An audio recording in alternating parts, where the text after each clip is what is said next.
Hello people, welcome to Vizag girls YouTube channel. ఈరోజు recipe వచ్చేసి chicken popcorn అండి.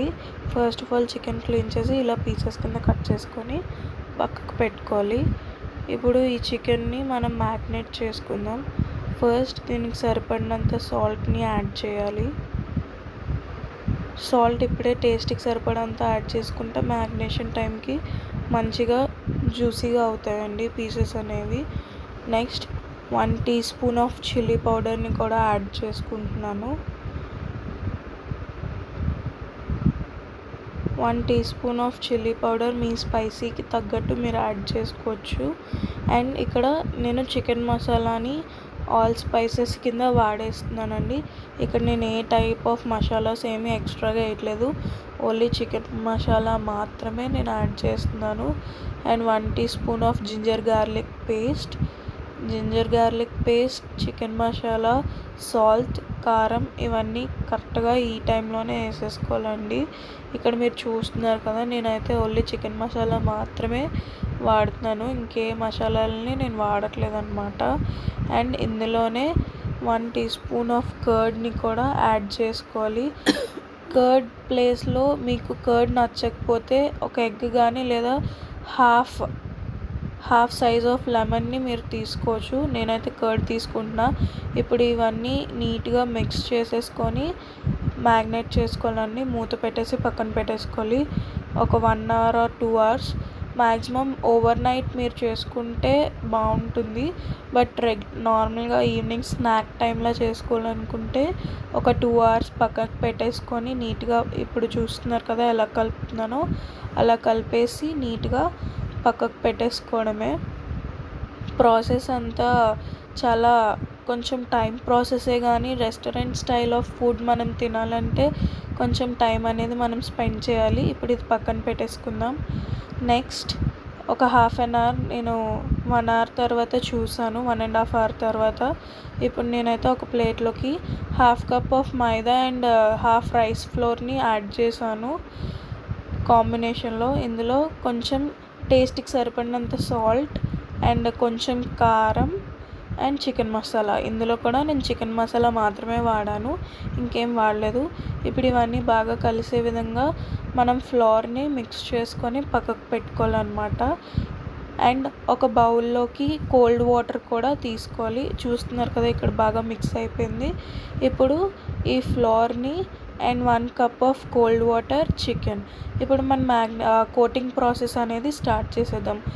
Chicken పీసెస్ని ఫస్ట్ కోట్ చేసిన తర్వాత మళ్ళీ కోల్డ్ వాటర్లో డిప్ చేసుకోవాలన్నమాట. ఇక్కడ నేను బ్యాచ్ ఆఫ్ చికెన్ పీసెస్ని తీసుకున్నా ఒకేసారి, ఒక 10 to 11 చికెన్ పీసెస్ని తీసుకొని ఫస్ట్ వాటిని 1 కోటింగ్ చేసిన తర్వాత డబల్ కోటింగ్కి మళ్ళీ అక్కడ డిప్ చేసి ప్రాసెస్ అంతా రిపీట్ చేస్తున్నాను అనమాట.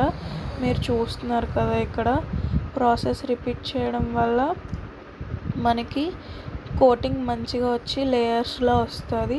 ఇలాగే అన్నిటిని కోట్ చేసుకొని పక్కకు పెట్టుకుంటున్నాను.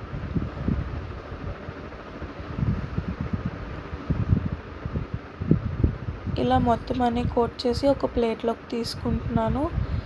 అన్నీ కోట్ చేసుకోవాలి ఈవెన్గా, అన్నీ డబుల్ కోటింగ్ చేసుకోవాలి, మర్చిపోకూడదు. And last final coating of pieces కూడా చేసేస్తున్నాను. ఇది కొంచెం టైం టేకింగ్ ప్రాసెసే, కానీ మనకి టేస్ట్ కావాలనుకున్నప్పుడు మనం టైం స్పెండ్ చేయాలని మీకు ముందే చెప్పాను. ఇలా అన్నిటిని రెడీ చేసేసుకుంటున్నాను. ఫైనల్లీ మొత్తం అన్నీ కోటింగ్ అయితే అయిపోయాయి. అన్నీ ఒక ప్లేట్లోకి తీసి పక్కకు పెట్టేసుకుంటున్నాను. ఇలా అన్నీ కోటింగ్ అయిపోయాక ఒకసారి క్లీన్ చేసేసాను మొత్తం అంతా. ఇప్పుడు చూసారు కదా మొత్తం అన్నీ కోటింగ్ అయిపోయి ఒక ప్లేట్లో ఈవెన్గా ఉన్నాయి. ఆయిల్ కూడా హీటింగ్ పెట్టేశాను, టిష్యూ పేపర్ వేసేసుకున్నాను. ఇప్పుడైతే ఆయిల్ హీట్ అయిపోయింది కాబట్టి ఈ ఆయిల్లోని ఫస్ట్ బ్యాచ్ ఆఫ్ మన చికెన్ పీసెస్ని యాడ్ చేసుకుంటున్నాను. ఆయిల్ అనేది మీడియం హీట్లో ఉన్నప్పుడే మనం ఈ పీసెస్ని వేసేసి గోల్డెన్ బ్రౌన్ కలర్లో వచ్చేంత వరకు ఫ్రై చేసుకోవాలన్నమాట. ఇలా ఫస్ట్ బ్యాచ్ మొత్తం పీసెస్ని వేసేసుకొని ఫ్రై చేస్తున్నాను. అలాగే అన్ని బ్యాచెస్ ఆఫ్ పీసెస్ని ఫ్రై చేస్తున్నాను అనమాట. ఇలాగా చేసుకోవడం వల్ల ఏంటంటే first of all money saving అండి. మనం ఒక 12-13 పీసెస్ ఇస్తారేమో, 200 ఎంతో తీసుకుంటారు రెస్టారెంట్లో. బట్ అదే మనం ఇంట్లో చేసుకొని తింటే ఆ ఫీల్ అనేది వేరు ఉంటుంది. ఇక్కడైతే ఇవి ఫ్రై అయిపోయి తీసి పక్కన పెట్టేసుకుంటున్నాను ప్లేట్లోని. మీరే చూస్తాను కదా ఇక్కడ టెక్స్చర్ అనేది ఎంత పర్ఫెక్ట్గా వచ్చిందో అన్నది మీకు తెలుస్తుంది. అండ్ అలాగే అన్నీ తీసేసి పక్కకు పెట్టేసుకొని సెకండ్ బ్యాచ్ ఆఫ్ పీసెస్ని కూడా యాడ్ చేసేస్తున్నాను. ఇలా అన్ని పీసెస్ని ఫ్రై చేసేసుకుంటున్నాను, మీరు చూస్తున్నారు కదా. సో ఎవ్రీ డే కాకపోయినా అప్పుడప్పుడు అయినా కొంచెం ఏదైనా డిఫరెంట్గా ట్రై చేయడం వల్ల మనకి కూడా మూడ్ చేంజ్ ఓవర్ లాగా కూడా ఉంటుంది కదా. It will be peaceful. Mainly నాకైతే కుకింగ్ అనేది ఇష్టం. సో నేను అందుకనే ఎప్పుడు కొంచెం డిఫరెంట్గా ట్రై చేస్తూ ఉంటాను. ఇలాగే అన్నిటిని ఫ్రై చేసేసి పక్కకు తీసేసుకున్నాను ఒక ప్లేట్లోకి. కంప్లీట్గా ఇప్పుడైతే మనకి ఫ్రైయింగ్ అనేది అయిపోయింది. లాస్ట్ బ్యాచ్ ఆఫ్ పీసెస్ని కూడా తీసేసి పక్కకు పెట్టేసుకొని స్టవ్ అయితే ఆఫ్ చేసేస్తున్నానండి. ఇప్పుడు మీరు చూస్తున్నారు కదా ఇక్కడ అన్నీ అయితే మంచిగా ఫ్రై అయిపోయి ఇప్పుడు స్టవ్ అయితే ఆఫ్ చేసేసి, ఇంకా దీనికోసం ఎక్స్ట్రా స్పైసీగా నాకు కావాలి కాబట్టి నేను పైనుంచి కూడా కొంచెం చికెన్ మసాలా వేసి టాప్ చేస్తున్నాను అనమాట. సాట్ చేసుకుంటే సరిపోతుంది.